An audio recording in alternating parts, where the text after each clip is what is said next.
Assalomu alaykum hurmatli obunachilar. Agar sizlarning ham noutbukingizdan akkumulyator o'tirib qolgan bo'lsa, bu videoni o'tkazib yubormaydi. Ushbu videoda akkumulyatorni qanaqa qilib almashtirishni ko'rib chiqamiz. Qani ketdik. Birinchi navbatda noutbukimizni orqa korpusini ehtiyotkorlik bilan yechib olamiz. Sindirib qolmasdan.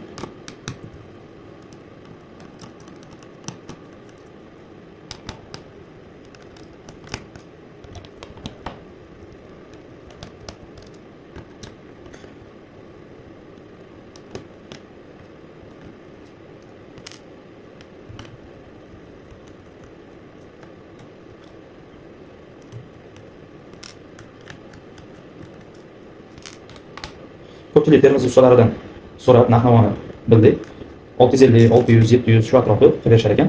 Bizda undan ham arzonroq variantlar bor. Original, mana shunaqa original batareyalarni xohlasa 450 ming so'mga o'rnatib beramiz. Dastavkasi 2 kunda keladi, faqat 2 kun kutib qolasizlar.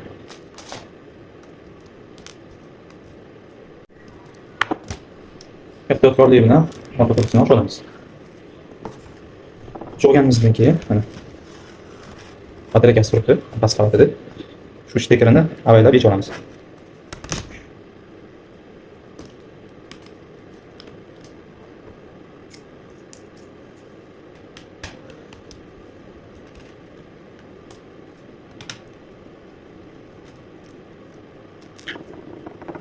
Mana eski batareykasini yechib oldik.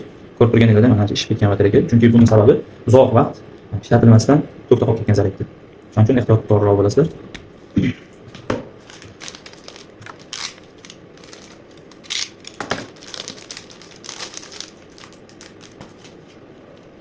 Yangi batareyamizni o'rnatamiz.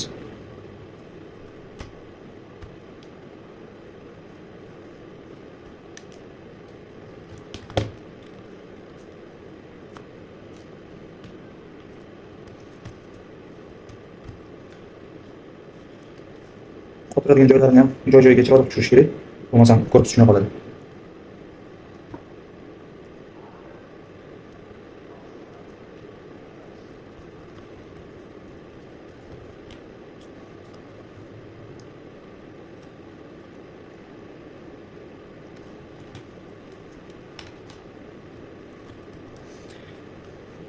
Batareyamizni ham joyiga qotirib oldik.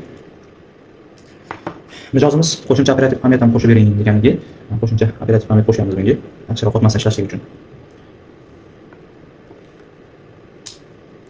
Mana narsamiz tayyor. Endi kompyuterimizni topamiz.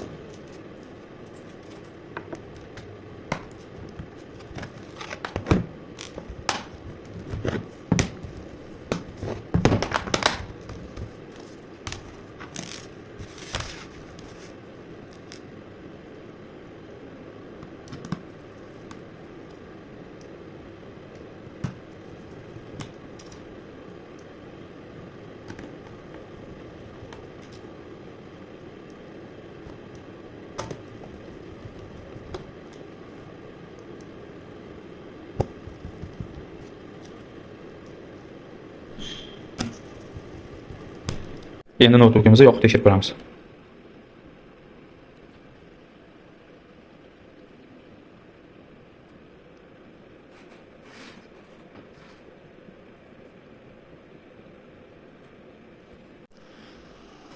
Mana yangi qo'ygan batareykamiz 60% turibdi. Boya o'rnatgan operativkamizni ham tekshirib ko'ramiz.